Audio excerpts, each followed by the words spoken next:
بسم اللہ الرحمن الرحیم وبہ نستعین سبحانک لا علم لنا الا ما علمتنا انک انت العلیم الحکیم الحمد للہ رب العالمین والصلاة والسلام علی سید المرسلین وعلی آلہ وصحبہ اجمعین ومن تبعہم بإحسان الی یوم الدین. اعوذ باللہ من الشیطان الرجیم. بسم اللہ الرحمن الرحیم. آمن الرسول بما انزل الیہ من ربہ والمؤمنون کل آمن باللہ وملائکتہ وکتبہ ورسلہ لا نفرق بین احد من رسلہ وقالوا سمعنا واطعنا غفرانک ربنا والیک المصیر. سامعین کرام، پچھلے درس میں ہم نے جس پہلو کی پر بحث کرنے کا آغاز کیا وہ یہ کہ علامہ ابن تیمیہ رحمہ اللہ نے ایسی کچھ مثالیں پیش کی ہیں کہ نبی کریم صلی اللہ علیہ وسلم نے خود اپنے عہد مبارک میں ہونے والے بعض واقعات کے متعلق پیشگی یا غیر موجودگی کے باوجود خبر دی، اور خبریں حقیقت اور سچائی ویسی ہی نکلی اور ویسی ہی ہوئی جیسے آپ نے بتائی تھی. یہ اس زمانے کے لوگوں کے لیے جہاں آپ کی نبوت کے سچے ہونے کی واضح دلیل تھی، آج بھی ہمارے لیے وہ دلیل کا کام دیتی ہے. چنانچہ آگے انہوں نے دوسری مثال کے طور پر جس واقعے کی طرف اشارہ کیا، علامہ ابن تیمیہ کی عبارت جو مختصراً نقل کی گئی وہ یہ وَقِصَّةِ کتاب حاطب، اور جیسے حضرت حاطب ابن ابی بلتہ رضی اللہ تعالیٰ عنہ بدری صحابی ہیں، ان کے واقعے کی طرف، ان کے خط بھیجنے کے واقعے کی طرف اشارہ کیا کہ ان کے قصے میں بھی یہ بات ہمیں نظر آتی ہے کہ نبی کریم صلی اللہ علیہ وسلم نے کچھ باتیں غیب کی بتائی. کس طرح سے؟ یہاا ہم روایت پر نظر ڈالتے ہیں، واقعے پر نظر ڈالتے ہیں. بخاری اور مسلم کی روایت ہے، صحیح بخاری حدیث نمبر 4274، اس کے یہ الفاظ ہیں. حضرت عبید اللہ بن ابی رافع کہتے ہیں کہ میں نے حضرت علی رضی اللہ تعالیٰ عنہ کو کہتے ہوئے سنا کہ مجھے بعثنی رسول اللہ صلی اللہ علیہ وسلم انا والزبیر والزبیر والمقداد، اللہ کے رسول صلی اللہ علیہ وسلم نے ہمیں بھیجا جس میں میں تھا، حضرت زبیر اللہ کے رسول اللہ کے پھوپھیزاد بھائی زبیر بن عوام، اور حضرت مقداد یعنی مقداد بن اسود. ہم تینوں کو رسول اللہ صلی اللہ علیہ وسلم نے ایک کام کے لیے بھیجا. کیا بھیجا؟ آگے بتایا. فقال، آپ نے کہا انطلقوا حتی تأتوا روضۃ خاخ، چلو نکلو یہاں تک کہ تم روضہ خاخ، یہ ایک جگہ کا نام تھا، وہاں غالباً کنواں تھا، روضہ خاخ کے پاس تم پہنچنا. فإنها بها زعینۃ معها کتاب، وہاں تم کو ایک عورت ملے گی، اونٹ پر سفر کرنے والی، اونٹ پر سفر کرنے والی ایک عورت تم کو ملے گی، اس کے پاس ایک کتاب یعنی ایک خط ہے. فخذوا منها، وہ خط اس سے تم لے لو، چھین لو، حاصل کر لو. فقال، حضرت علی کہتے ہیں فانطلقنا تعادى بنا خیلنا حتى اتينا الروضہ، تو ہم نکلے اور اپنے گھوڑوں پر انتہائی تیز رفتار کے ساتھ، یعنی گھوڑے برق رفتاری سے بھاگنے لگے یہاں تک کہ ہم روضہ جو اللہ کے رسول صلی اللہ علیہ وسلم نے نام لیا تھا روضۃ خاخ، وہاں پہنچ گئے. فَإِذَا نَحْنُ بِالزَّعِينَةِ، تو ہم نے دیکھا وہاں وہ عورت، مسافر عورت موجود تھی. قُلْنَا لَهَا، ہم نے اس سے کہا اخرجی الکتاب، خط نکالو. قالت ما معی کتاب، تو اس عورت نے جواب دیا کہ میرے پاس کوئی خطوت نہیں ہے. فقلنا، ہم نے کہا. صحابہ کرام کا یقین دیکھیے، اللہ کے رسول صلی اللہ علیہ وسلم کی خبر پر ایمان. اور ایسے موقعوں پر میں عرض کرتا ہوں کہ وہ لوگ جو عقل کی بنیاد پر یا کسی مخالفین کے سے مرعوب ہو کر، یورپ اور اہل یورپ کے الٹی سیدھی باتوں سے مرعوب ہو کر، احساس کمتری میں مبتلا ہو کر، جو اللہ کے نبی صلی اللہ علیہ وسلم کی حدیثوں پر شک کرتے ہیں اور انکار حدیث کے راستے پر چلتے ہیں، انہیں غور کرنا چاہیے کہ جب آپ نے رسول کو مانا تو ماننے کا تقاضا یہ ہے کہ آپ جو کہہ رہے ہیں اس پر یقین رکھا جائے. یہ صحابہ ایسے ہی تھے. حضرت علی کہتے ہیں کیا جواب دیا اس عورت سے جب عورت نے کہا کہ میرے پاس کوئی کتاب، کوئی خط وط ہے نہیں، تو کہا لا تخرجن الکتاب او لنلقین الثیاب، کہ تم ضرور ضرور کتاب کو نکال دو، اور اگر ایسا نہیں کرو گے تو پھر ہم تمہارے کپڑے نکال دیں گے، تم کو برہنہ کر دیں گے. گویا اس تاکیدی جملہ جو انداز ہے، الفاظ ہیں ہاں غور کیجئے، اس میں شدت ہے، ڈبل تاکید ہے، لا ضرور، اور آخر میں نون سکیلا، یقیناً ضرور ہم تم کتاب کو نکالو گی، ورنہ ہم ضرور یقیناً تمہارے کپڑے نکال دیں گے۔ اس یقین کے ساتھ جب انہوں نے کہا تو اس عورت کے بارے میں قالا، حضرت علی نے کہا فَأَخْرَجَتْهُ مِنْ عِقَاسِهَا، تو اس نے اپنے بال کے جوڑے سے، ہاں جوڑا چوٹی جو اس نے باندھ رکھا تھا بال کو، اس بال کے اندر سے کتاب یعنی خط کو نکالا۔ اس سے یہ بھی پتہ چلتا ہے کہ اس زمانے میں، ہمارے زمانے کے چاہے کاغذ نہ رہے ہوں، تحریر کرنے اور لکھنے کی کچھ ایسے سامان تھے جس کو لپیٹ کر ایک عورت اپنے بالوں میں چھپا سکتی تھی، جو بھی لکھی ہوئی تحریر تھی۔ آج کا یہ کاغذ نہ صحیح کچھ بھی تو تھا، ہاں، اور ایسا پتھر لکڑی ہڈی شاید نہ رہی ہو کہ وہ بال میں گھس سکے۔ جو بھی شکل تھی اس پہ لکھی ہوئی خط کی، جو شکل تھی چمڑے وغیرہ کی، وہ اس نے اپنے بالوں سے، جوڑے سے نکالا۔ فَأَتَيْنَا بِهِ رسول اللہ صلی اللہ علیہ وسلم، ہم وہ خط رسول اللہ صلی اللہ علیہ وسلم کے پاس لے کر آ گئے، ہاں۔ فَإِذَا فِيهِ، اب اس خط کو کھولا گیا تو اس میں جو مضمون تھا لکھا ہوا وہ یہ تھا کہ من حاتب ابن ابی بلتع الى ناسم بمکہ من المشرکین، کہ حاتب ابن بلتع کی جانب سے مکہ کے کچھ مشرک لوگوں کی طرف، ہاں، یخبرہم، جس میں حضرت حاتب جو ہیں خبر دے رہے تھے، بے بعض امر رسول اللہ صلی اللہ علیہ وسلم، اللہ کے رسول صلی اللہ علیہ وسلم کی بعض باتوں کے بارے میں، آپ کی کچھ خبر، راز ان کو بتا رہے تھے۔ اور آپ تفصیلات جانتے ہیں، سیرت کی کتابوں میں مذکور ہے کہ اہل مکہ کے خلاف آپ مہم جوئی کی تیاری کر رہے تھے، اور یہ بات خفیہ تھی، مخصوص قریبی لوگوں کو اس بات کا ابھی علم تھا۔ حضرت حاتب بن بلتع کو اس کی اطلاع مل گئی تو انہوں نے خط کے ذریعے سے اس کے بارے میں مشرکین مکہ کو باخبر کرنے کی کوشش کی۔ فقال رسول اللہ صلی اللہ علیہ وسلم، جب خط نکالا گیا، پڑھا گیا، تو اللہ کے رسول صلی اللہ علیہ وسلم نے کہا، یا حاتب ما ھذا، اے حاتب یہ کیا ہے؟ اس سے ایک بات یہ بھی پتہ چلتی ہے کہ اگر کسی شخص کے بارے میں ہم کو یہ پتہ چلتا ہے کہ اس نے گناہ اور غلطی کی ہے، کوئی گناہ کیا ہے، چاہے کتنے بھی سنگین، یہ کوئی چھوٹا موٹا معاملہ نہیں تھا، مسلمانوں کا اجتماعی معاملہ تھا، اور یقیناً عام حالات میں ایسے جرم کی سزا موت تک ہو سکتی ہے اسلامی مملکہ میں، جو حاکم اور قاضی کا فیصلہ ہوگا۔ تو یہ معلوم ہوا کہ حضرت حاتب ابن ابی بلتع رضی اللہ تعالیٰ عنہ کی اس غلطی کے سامنے آنے کے بعد بغیر ان سے پوچھے، صفائی مانگے اور تحقیق کیے، نبی کریم صلی اللہ علیہ وسلم نے فیصلہ نہیں کیا۔ غور کرنے کی بات ہے، یا حاتب ما ھذا، اے حاتب یہ کیا ہے؟ آپ نے پوچھا، سوال کیا، کیونکہ جانے پہچانے شخص تھے، آپ کے کارنامے تھے، انتہائی ذہین تھے، مقوقس کے پاس آپ کا خط لے کر گئے تھے بعد میں، ہاں، اور اللہ کے نبی صلی اللہ علیہ وسلم کی طرف سے جب نمائندہ بن کر گئے، بادشاہ سے بات چیت جو کی، تو اس بادشاہ نے بات چیت کے بعد کہا تھا کہ ایک حکیم شخص، حکیم آدمی کے پاس سے آیا ہے، ذہین آدمی کا نمائندہ بن کر آیا ہے۔ بہرحال حضرت حاتب سے آپ نے جب پوچھا تو انہوں نے کہا، یا رسول اللہ لا تعجل علیہ، اللہ کے رسول میرے سلسلے میں آپ عجلت سے کام نہ لیں، جلد بازی نہ کریں، تھوڑا مہلت دیں، غور کریں۔ اور پھر آگے تفصیل بیان کی کہ انی کنت امرأ ملصقا فی قریش، میں ایک ایسا آدمی تھا جو قریش سے جڑا ہوا تھا، ملا ہوا تھا۔ یقول کنت حلیفا، وہ کہتے ہیں کہ میں ان کا حلیف تھا، ولم اکن من انفسها، ان کا حلیف تو تھا، یعنی عہد اور معاہدہ کے ساتھ ان کا بندھا ہوا دوست و احباب یا تعلقات تو تھے، لیکن میں خود ان کی جنس سے، نفس سے یا ان کے قبیلے سے تعلق نہیں رکھتا تھا۔ ولم اکن من انفسها، خود قریش کا فرد نہیں تھا، اور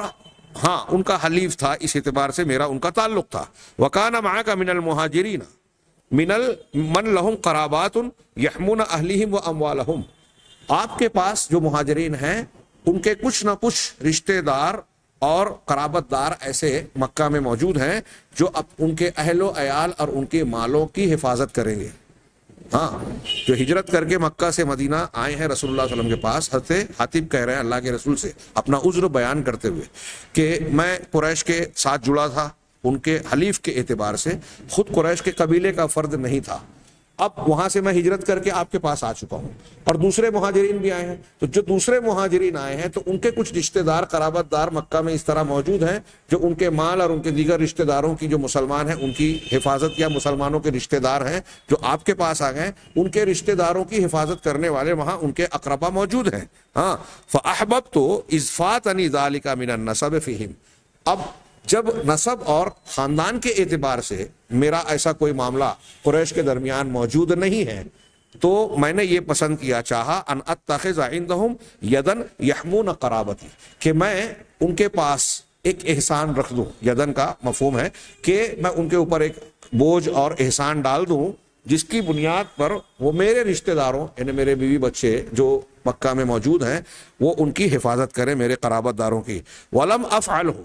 یہ اس لیے میں نے کیا, یہ خط بھیجا یعنی ان کو جو آپ کے راز کی خبر دینا کا عمل مجھ سے ہوا وہ قریش پر احسان کرنا تاکہ اس احسان کے بدلے میں وہ میرے رشتہ داروں کو نقصان نہ پہنچائے. کہا آگے ولم افعلہ ارتدادا عن دینی, یہ کام جو میں نے کیا یہ اپنے دین سے پھرتے ہوئے نہیں کیا, ارتداد اختیار کرنے کے لیے نہیں کیا. تحریکی حضرات اس پر غور کریں. ہاں, کسی کو اس طرح کا عذر پیش کیے بغیر, اس کی نیت کو جانے بغیر, ہاں, جہاں کوئی اگر عمل دیکھا آپ نے فتویٰ جھاڑ دیا یہ کافر ہو گیا, گولی مار دو, شوٹ کر دو, کیا یہ صحیح ہے؟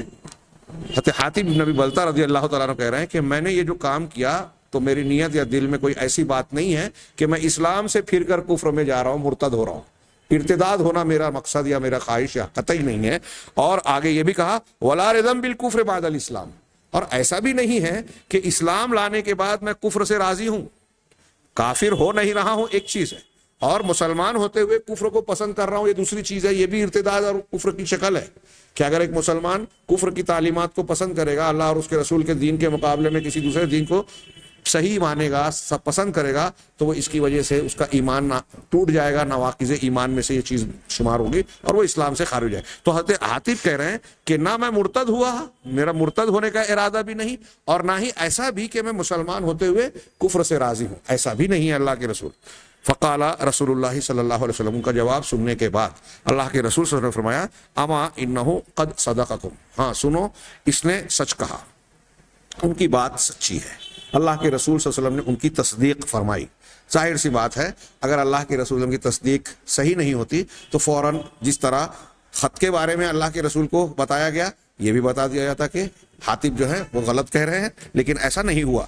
فقال عمر, اللہ کے رسول صلی اللہ علیہ وسلم کے جواب کو اور ان کے باتوں کو سننے کے بعد حضرت عمر فاروق رضی اللہ تعالیٰ عنہ نے کہا یا رسول اللہ, اللہ کے رسول, دعنی اضرب عنق ھذا المنافق, اللہ کے رسول مجھے چھوڑیے میں اس منافق کی گردن مار دوں. فقال انہ قد شہد بدر, اب اللہ کے رسول صلی اللہ علیہ وسلم کا جواب نقل کرنے سے پہلے روک کر میں پھر آج کے خارجی مزاج تحریکیوں سے عرض کرنا چاہتا ہوں کہ اس حدیث پر غور کیجئے کہ عمر فاروق نے خود سے فتویٰ نہیں دے دیا کہ ان کا عمل تھے, ان کا نفاق تو ظاہر ہے, اور رسول کے سامنے کہہ رہے ہیں کہ یہ شخص منافق نظر آ رہا ہے اپنی اس حرکت کی وجہ سے, تو اب مجھے گردن کاٹنے کی اجازت دیجیے. اس کا مطلب حضرت عمر فاروق بھی یہ جانتے سمجھتے تھے اور اس مسلک کے قائل تھے کہ گردن کاٹ دینا ہر مسلمان کا حق نہیں ہے, چاہے ہم کو لگ رہا ہے کہ یہ شخص منافق ہو گیا, کافر ہو گیا. اگر ایسا آپ کو مجھ کو لگ بھی رہا ہے تو ہم فیصلہ اور اسلام کی حد کے نفاذ کا اختیار نہیں رکھتے, عام انسان یا غیر حاکم انسان. حضرت عمر فاروق اس وقت خلیفہ نہیں تھے, نبی کریم صلی اللہ علیہ وسلم موجود ہیں, آپ ان کے پاس تشریف فرما ہیں, اس لیے آپ سے پوچھا کہ اللہ کے رسول مجھے چھوڑیے, یعنی اجازت مانگ رہے ہیں. ہاں, اور پھر جب اجازت نہیں ملی تو انہوں نے ایسا نہیں کیا. آپ کو اجازت ملے یا نہ ملے آپ نے فتویٰ دے دیا, اور فتویٰ جس کے بارے میں دیا اس کی نیت کو جانا نہیں, پرکھا نہیں, سمجھا نہیں, اور کفر کا فتویٰ دے کے کسی کو بھی گولی مار دو. آج دنیا میں اس عمل نے, اس مزاج نے پوری دنیا میں مسلمانوں کو بدنام کیا ہے, اور یہ حرکت کرنے والے لوگ جب بدنام ہوتے ہیں تو یہ الزام ڈالتے ہیں سلفیوں پر. کتنا عجیب کھیل چل رہا ہے. یہ باطل پرست دشمن کے آلائے کار تحریکی اس حرکت کو کرتے ہیں اور بعد میں اس کا الزام ڈالا جاتا ہے ان لوگوں پر جو اس کے قائل نہیں ہے، جو حضرت عمر اور صحابہ کرام کے اس طریقے کو مان رہے ہیں کہ کسی کو بھی کافر نہیں کہہ سکتے آپ، اور اگر کہہ بھی رہے ہیں، سمجھ بھی رہے ہیں، تو آپ سزا کا نفاذ خود نہیں کر سکتے، قانون ہاتھ میں نہیں لے سکتے۔ چنانچہ اللہ کے نبی صلی اللہ علیہ وسلم نے حضرت عمر کو جواب جو دیا، انہو قد شہد بدرن، یقیناً یہ حاتب جو ہیں وہ بدر میں حاضر رہے ہیں، بدری صحابی ہیں غزوہ بدر میں، وما یدریک لعل اللہ اطلع علی من شہد بدرن، اور تمہیں کیا پتا عمر کہ ہو سکتا ہے اللہ تبارک و تعالیٰ نے ان لوگوں پر جو بدر میں شریک رہے ان پر جھانک کر دیکھا، فقال، اور کہا، اعملوا ما شئتم فقد غفرت لکم، کہ تم جو چاہے عمل کرو، یقیناً میں نے تمہیں بخش دیا، میں نے تمہیں بخش دیا۔ حضرت حاتب بن ابی بلتہ رضی اللہ تعالیٰ عنہ کا یہ جو معاملہ ہوا، ہاں، اس تناظر میں اللہ تبارک و تعالیٰ نے کچھ آیتیں بھی نازل کی۔ یہاں روایت میں ہے کہ اللہ نے یہ سورت نازل کی، یا ایھا الذین آمنوا لا تتخذوا عدوی وعدوکم اولیاء تلقون الیہم بالمودہ وقد کفروا بما جاءکم من الحق، کہ اے ایمان والو، ہاں، اے ایمان والو، تم میرے اور اپنے دشمنوں کو، میرے دشمن کو اور اپنے دشمنوں کو دوست نہ بناؤ، کہ ان کی طرف محبت اور مودت کی پینگیں بڑھاؤ، ہاتھ بڑھاؤ، ان کی طرف محبت اور مودت پیش کرو، حالانکہ انہوں نے جو تمہارے پاس حق آیا ہے اس کا انکار کیا، اس سے لے کر اللہ تعالیٰ کے اس فرمان تک کہ فقد ضل سواء السبیل، کہ وہ شخص جس نے ایسی ایسی حرکت کی وہ سواء سبیل، سیدھے راستے سے جو ہے گمراہی کا شکار ہو گیا۔ یہاں محل استشہاد اس واقعے میں، یہ بخاری کے الفاظ سے میں نے نقل کیا، ہاں، اس میں اور بھی کئی باتیں ہو سکتی ہیں، آخر کے جملے میں بھی کچھ باتیں، لیکن ہمارا اصل موضوع جو یہاں ہے وہ یہ کہ نبی کریم صلی اللہ علیہ وسلم نے حضرت حاتب ابن ابی بلتہ کے بھیجے گئے خط کے بارے میں نہ صرف اطلاع دی حضرت علی، حضرت مقداد، حضرت زبیر رضی اللہ عنہ کو، بلکہ یہ بھی بتایا کہ اسے ایک عورت لے جا رہی ہے، اور یہ بھی بتایا کہ تم ابھی نکل کر بھاگ کر تیزی سے جاؤ گے تو تمہیں یہ روضہ خاک کے مقام پر ملے گی۔ اب اللہ کے نبی صلی اللہ علیہ وسلم کے بھیجنے کے بعد جب یہ صحابہ کرام وہاں پہنچ رہے تو جس جگہ آپ نے کہا اسی جگہ پر وہ عورت ملتی ہے، عورت ملی، اسی جگہ پر ملی۔ کتنی انہیں بالکل مطابق بات ہے بیان کرنے کے۔ اب صحابہ کرام تو صحابہ کرام تھے، ان کے ایمان اور یقین کی تو کیفیت ہم لوگوں سے بہت اونچی اور اعلیٰ ہے، ہم اس کا تصور نہیں کرتے۔ انہوں نے جب دیکھا کہ اللہ کے رسول یوں بھی آپ پر یقین رکھتے تھے، اور دیکھ رہے ہیں کہ جب اللہ کے رسول کی آدھی بات صحیح ہے کہ ایک عورت ہے، مسافر عورت، اونٹ پر سوار، اور وہ بھی موجود ہے، اور جس جگہ آپ نے کہا وہ بھی موجود ہے، تو آپ نے جو تیسری بات کہی کہ اس کے پاس ایک خط ہوگا، تو وہ کیسے غلط ہو سکتا ہے؟ اسی لیے پورے وثوق کے ساتھ جب اس عورت نے انکار کیا کہ میرے پاس نہیں ہے، تو پورے وثوق کے ساتھ کہا کہ اگر تم ایسا نہیں کرو گی تو ہم تم کو برہنہ کر دیں گے، کپڑے اتار دیں گے۔ کفر اور جاہلیت کا دور تھا، لیکن عورت کی شرم و حیا وہاں بھی تھی، اس کو بھی یہ گوارا نہیں تھا کہ اجنبیوں یا دوسرے لوگوں کے سامنے بے لباس ہوا جائے، جیسا کہ آج کی جدید تمدن اور تہذیب کے مارے اپنے آپ کو بڑا بتانے والے یورپ اور مغرب کے لوگ جو ہے اس میں کوئی آر نہیں محسوس کرتے، ہاں، اور ان کے یہاں کپڑے اتار دینا اب کوئی خاص بات نہیں رہ گئی، کیونکہ شرم و حیا نہیں رہ گئی۔ بہرحال اصل مسئلہ یہ ہے کہ نبی کریم صلی اللہ علیہ وسلم نے اس واقعے کے اندر آپ دیکھ رہے ہیں کہ اپنے زمانے کے بارے میں صحابہ کو ایک بات کی خبر دی، آپ کے پاس دنیاوی اعتبار سے خبر کا، کسی کے خبر لانے کا، کسی جاسوس کی اطلاع دینے کا کوئی ذریعہ وہاں نہیں تھا اس مقام پر، لیکن آپ نے جیسی خبر دی معاملہ ویسا ہی نکلا۔ ظاہر سی بات ہے صحابہ یہ بھی جانتے تھے کہ آپ عالم الغیب نہیں ہیں، اب آپ جو خبر دے رہے ہیں وہ صحیح خبر ہے، اس کا مطلب یہ کہ یہ اللہ رب العالمین علیم و خبیر کی طرف سے آپ کو یہ اطلاع دی گئی، چنانچہ آپ نے وہی بات کہی اور کی جو آپ کو بتائی گئی تھی۔ یہ آگے علامہ ابن تیمیہ نے قصت کتاب حاتب کے بعد کہا ونعی النجاشی، اللہ کے رسول صلی اللہ علیہ وسلم کے زمانے کی جو خبریں دی آپ نے، جو غیب کی باتیں بتائی، حضرت حاتب کے کتاب خط کے قصے کی طرح، اور اس سے پہلے بھی ہم نے ایک مثال پڑھی ہے کہ ایک شخص کے بارے میں کہا تھا کہ جہنمی ہے، اس کے بعد تیسرے نمبر پر انہوں نے ذکر کیا اور نجاشی کی وفات اور موت کی خبر کی طرح وہ واقعہ۔ صحیح بخاری اور مسلم کی حدیث ہے، یہاں بھی بخاری کے الفاظ یہاں ہمارے محشی صاحب نے نقل کیا کہ حضرت ابو ہریرہ رضی اللہ تعالیٰ عنہ سے روایت ہے، وہ کہتے ہیں کہ ان رسول اللہ صلی اللہ علیہ وسلم نعى النجاشی فی الیوم الذی مات فیہ، غور سے سنیے گا. اللہ کے نبی صلی اللہ علیہ وسلم نے، رسول اللہ صلی اللہ علیہ وسلم نے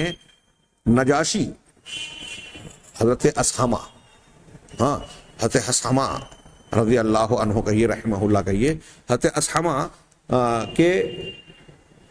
وفات کی، موت کی خبر اسی دن دی. ابو ہریرہ کہہ رہے ہیں کہ اسی دن آپ نے یہ خبر دی جس دن میں ان کی موت اور وفات ہوئی.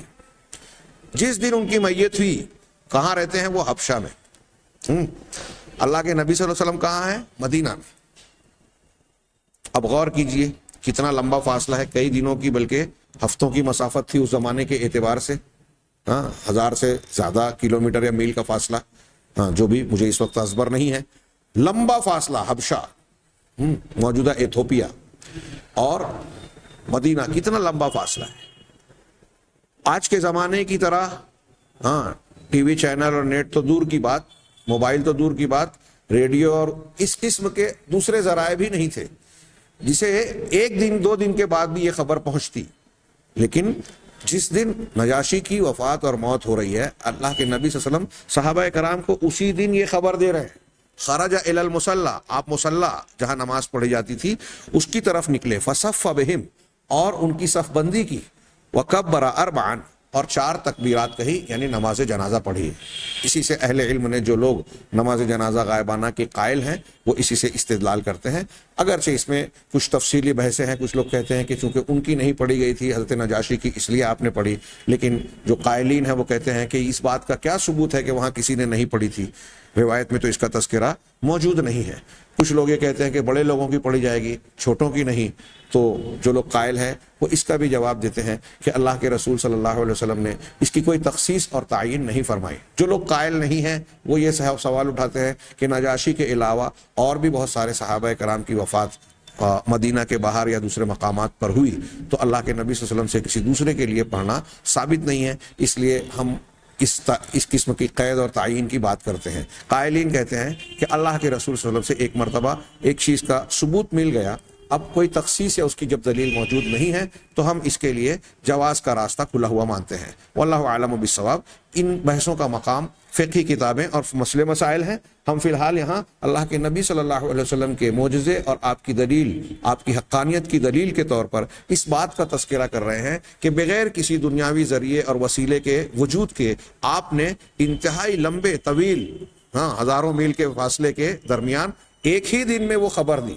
کہ آج تمہارے بھائی نجاشی کا انتقال ہوا. دوسری روایت بخاری اور مسلم کی دوسری ایک روایت ہے. بخاری کے الفاظ حضرت جابر سے روایت ہے. وہ کہتے ہیں کہ نبی صلی اللہ علیہ وسلم نے فرمایا حین مات النجاشی، جب نجاشی کی موت ہوئی. مات الیوم، اللہ کے رسول صلی اللہ علیہ وسلم نے فرمایا جب نجاشی کی موت ہوئی کہ مات الیوم رجل صالح، آج کے دن ایک نیک انسان، ایک نیک آدمی کی موت ہو گئی. اللہ کے رسول خبر دے رہے ہیں صحابہ کو. فقوموا، اٹھو، فصلوا علی اخیکم اسحمہ، اور اپنے بھائی اسحمہ پر نماز پڑھو.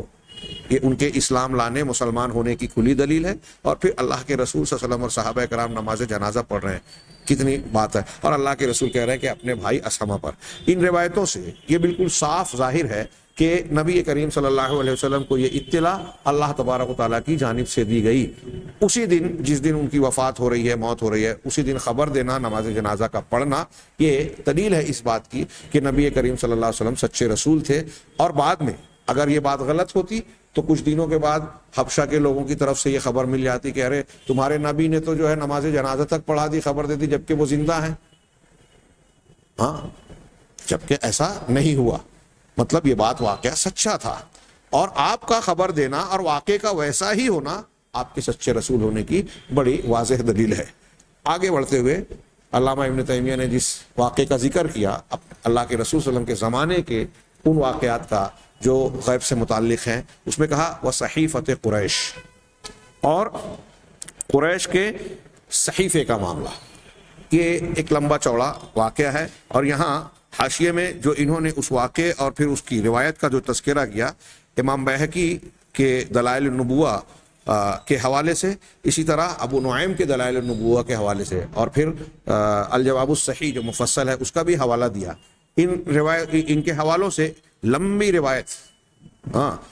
لگ بھگ 2 صفحات کی لمبی روایت اور واقعہ وہ واقعہ جس میں مکی دور میں اللہ کے نبی صلی اللہ علیہ وسلم اور آپ کے رشتہ داروں بنو ہاشم کو جو ہے مکمل بائیکاٹ کیا گیا، مقاطعہ کیا گیا 3 سالوں تک۔ ہاں، شیب ابی طالب میں نہ صرف مسلمان بلکہ اللہ کے رسول صلی اللہ علیہ وسلم کے بنو ہاشم کے وہ رشتہ دار جو اس مسلمان ہوئے نہیں تھے لیکن قرابت داری اور نسب کے حقوق کی ادائیگی کے طور پر مشرکین سے کٹ کر مسلمانوں کے ساتھ اس گھاٹی میں تھے، اور یہ مسلمانوں پر انتہائی شدید قسم کے حالات تھے۔ ان کا بائیکاٹ کیا گیا، گویا شہر سے نکالنا کہیے، یا آج جو ہمارے یہاں بعض ملکوں میں کوشش کی جا رہی ہے کہ مسلمانوں کو مختلف قانونی اعتبار سے سوال اٹھا کر NRC اور ایسے قوانین بنا کر ان کو جو ہے ملک سے باہر نکالا جائے یا کیمپوں میں رکھا جائے، جہاں ان کو کوئی بھی شہریوں کے کوئی بھی حق حاصل نہ ہو۔ اس قسم کی حالت گویا شیب ابی طالب میں 3 سال تک مسلمانوں کی رہی، لیکن اس دوران بھی جناب محمد رسول اللہ صلی اللہ علیہ وسلم جبکہ انتہائی تنگ حالات سے دوچار تھے، دعوت کے کام سے باز نہیں آئے۔ آنے والے وفود کو، لوگوں کو آپ دعوت دیتے تھے، لوگوں میں آنا جانا تھا، کھانے پینے، اقتصادیات اور معاشرتی تعلقات کے سلسلے میں ان کا مقاطعہ یا بائیکاٹ تھا۔ ہاں، واقعہ لمبا ہے۔ ہاں، میں اس کا اپنے الفاظ میں خلاصہ بیان کروں کہ اس مقاطعے کے لیے قریش مکہ کے سرداروں نے ایک معاہدہ اور اتفاق بھی تحریری شکل میں لکھا تھا، چمڑے پر لکھا تھا، اور اس میں یہ لکھا تھا کہ اللہ کا نام لے کر شروعات ہے، بسم اللہ کر کے شروعات تھی، اور اس میں اتفاق کیا گیا تھا کہ مسلمانوں سے کوئی لینا دینا، شادی بیاہ کی شرکت یا دوسرے معاملات یا لین دین، اور اس طرح کی دفعات لکھ کر رکھا گیا۔ ہاں، کچھ کہتے ہیں کہ بیت الحرام میں تھا، کچھ کہتے ہیں فلاں جگہ رکھا ہوا تھا۔ ہاں، بہرحال یہ اتفاق لکھ کر بھی لگایا گیا۔ 3 سال جب مکمل ہونے لگے تو آپ سیرت کی کتابوں میں تفصیلی واقعات پڑھیں گے، بخاری اور دوسری بہت ساری سیرت کی کتابوں میں اور مصادر میں، سیرت ابن ہشام وغیرہ میں ان کی تفصیلات موجود ہے کہ خود قریش کے بہت سارے لوگوں کو اس سلسلے میں اختلاف ہونے لگا۔ ایک ہشام کر کے ایک شخص تھا، اس نے تگ و دو شروع کی، کئی لوگوں کو تیار کیا، ہر ایک نے یہ کہا کہ میں اکیلا کیا کر سکتا ہوں، تو کہا کہ ٹھیک ہے میں اور لوگوں کو تیار کرتا ہوں، فلاں کے پاس گیا، ڈھیما کے پاس، اب وہ کہنے لگے کہ ہمارے ساتھ فلاں بھی ہے، ہمارے ساتھ فلاں بھی ہے۔ اس طرح ایک گروپ تیار ہوا، اور پھر کعبۃ اللہ میں جا کے انہوں نے گفتگو کی ابو جہل کے سامنے، اور پھر صحیفے کو چاک کرنے کی بات پیش آئی۔ اس درمیان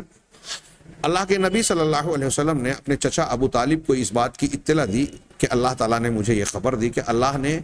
کچھ کیڑوں کو بھیجا، اور جس چمڑے پر معاہدہ لکھا گیا تھا، بائیکاٹ کا معاملہ، ایگریمنٹ طے کیا گیا تھا، اور اسے قریش نے کعبہ میں یا جہاں بھی رکھا تھا لٹکا کر، اللہ تعالیٰ نے کچھ کیڑوں کو بھیجا۔ ان کیڑوں نے اس چمڑے کی تحریروں کے کچھ حصے کو صاف کر دیا۔ عام طور سے جو مشہور بات تھی ہم لوگ جانتے تھے،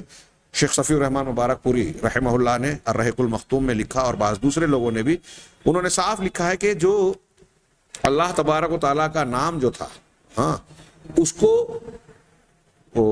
کیڑوں نے چھوڑ دیا، باقی جو اس میں ظلم، شرک، غدر اور مسلمانوں پر ظلم زیادتی کی باتیں تھی، کیڑوں نے اس کو چٹ کر لیا، صاف کر دیا۔ ہاں، ہمارے سامنے جو روایت ہے دلائل النبوہ اور جو عربی عبارت ہے، ان عبارتوں سے بالکل صاف ظاہر ہوتا ہے کہ فلاحست کل ما کان فیہا من عہد و میثاق۔ ہاں، اور اس میں یہ ہے کہ ولم تترکی اسمن للہ عز وجل فیہا الا لحست ہو۔ اور پھر ابو طالب نے بھی جب جا کے کفار مکہ کو اس کی خبر دی تو وہاں بھی جو عبارت ہے، ان عبارتوں سے بظاہر یہ معلوم ہوتا ہے، بلکہ کھلے طور سے، کہ جو کیڑے آئے تھے انہوں نے اللہ تبارک و تعالیٰ کے ناموں کو اس میں سے چٹ کیا تھا، اور ابو طالب نے ان سے کہا بھی تھا، مکہ والوں سے، کہ میرے بھتیجے نے جو خبر دی ہے، ہاں، تم اس کو دیکھو، اگر وہ خبر سچی ہوگی۔ جب ابو طالب پہنچے تو مکہ کے لوگوں نے سمجھا تھا کہ شاید یہ اپنے بھتیجے کو ہمارے حوالے کریں گے، یہ بائیکاٹ کی شدت اور پریشانیوں سے تنگ آ چکے ہیں، اب اس سے نکلنے کے لیے محمد صلی اللہ علیہ وسلم کو ہمارے حوالے کرنا چاہتے ہیں۔ بعد میں ابو طالب نے کہا کہ ہم مر جائیں گے آخری دم تک، آپ کے محمد کو صلی اللہ علیہ وسلم آپ لوگوں کے حوالے نہیں کریں گے۔ میں ایک خبر دیتا ہوں کہ میرے بھتیجے نے ایک خبر دی ہے کہ تمہارے معاہدے سے اللہ تعالیٰ بری ہے، آپ اسے منگاؤ، کھول کر دیکھو، اس میں جہاں جہاں اللہ کا نام ہے وہ ختم ہے، اور تمہارے ظلم اور جبر کی باتیں جو ہے وہ اس میں موجود ہے، غدر کی باتیں۔ صحیفہ کی تحریر لائی گئی، کھولا گیا، اور جیسے ابو طالب نے کہا تھا اسے ویسا ہی پایا گیا، تو نہ صرف یہ کہ وہ حیرت زدہ ہو گئے بلکہ الزام تراشی کا نیا سلسلہ شروع ہوا، ماننے کی بجائے کہ یہ بات صحیح ہے، ہاں الزام تراشی شروع کر دی اور کہا کہ یہ محمد صلی اللہ علیہ وسلم کے جادو میں سے ہے۔ ابو طالب وغیرہ نے اس کا بھی جواب دیا، وہ تفصیلات سیرت کی کتابوں میں اور ان روایتوں میں آپ دیکھ سکتے ہیں۔ یہاں اصل مقصود یہ بیان کرنا ہے کہ نبی کریم صلی اللہ علیہ وسلم نے گھاٹی میں رہتے ہوئے ان کے پاس، مشرکین کے پاس موجود صحیفے یا تحریر کے بارے میں جو بات کہی کہ جو بائیکاٹ کا صحیفہ اور نوشتہ ہے وہ جو ہے وہ اس میں سے کچھ کیڑوں نے ایسی ایسی تحریر کو صاف کر دیا، آپ نے جیسا کہا تھا ویسا ہی نکلا۔ یہ جو فرق میں بیان کر رہا ہوں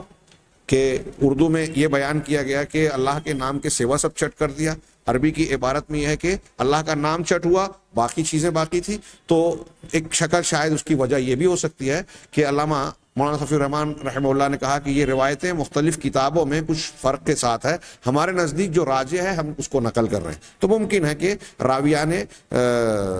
واقعہ کے درمیان کچھ اختلاف ہو، بیان ہو، اور اس اختلاف سے فی نفسہ ہی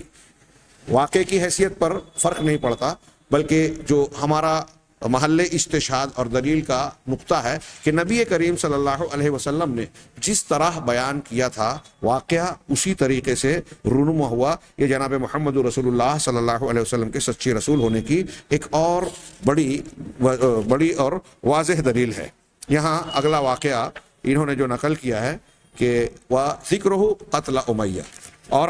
اللہ کے رسول صلی اللہ علیہ وسلم کا امیہ کو قتل کرنے کا ذکر کرنا، بیان کرنا۔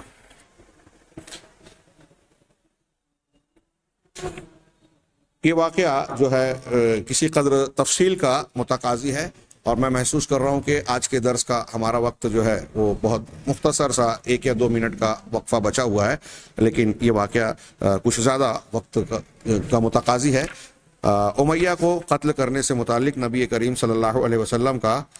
خبر دینا، جب حضرت سعد، ایک روایت ہے لمبی، انشاءاللہ ہم اگلے درس میں اسے پڑھیں، تو مجھے سوچ رہا ہوں کہ اگر سرسری ذکر کرنا ہو تو 2 لفظوں میں بھی ذکر کرتے ہیں کہ حضرت سعد نے مکہ میں امیہ سے کہا تھا کہ اللہ کے رسول صلی اللہ علیہ وسلم سے ہم نے کہتے ہوئے سنا کہ وہ تم کو قتل کریں گے، تو اس نے پوچھا کیا مکہ میں؟ انہوں نے کہا نہیں، مجھے نہیں معلوم، اور پھر اس نے اپنی بیوی سے بھی ذکر کیا، ہاں یہ جانتے ہوئے بھی، اور پھر خوف بھی تھا کہ میں مکہ سے نکلوں گا ہی نہیں، اس کے باوجود ابو جہل کے اکسانے پر بدر کی طرف نکلا اور بدر میں قتل کیا گیا۔ انشاءاللہ ہم اگلے درس میں پورے واقعے پر نظر ڈالیں گے۔ اللہ تبارک تعالیٰ سے دعا ہے کہ وہ ہمیں حق کی توفیق عطا فرمائے اور اسی پر زندہ رکھے، ہر قسم کے فتنے اور گمراہی سے محفوظ رکھے۔ وآخر دعوانا ان الحمد للہ رب العالمین۔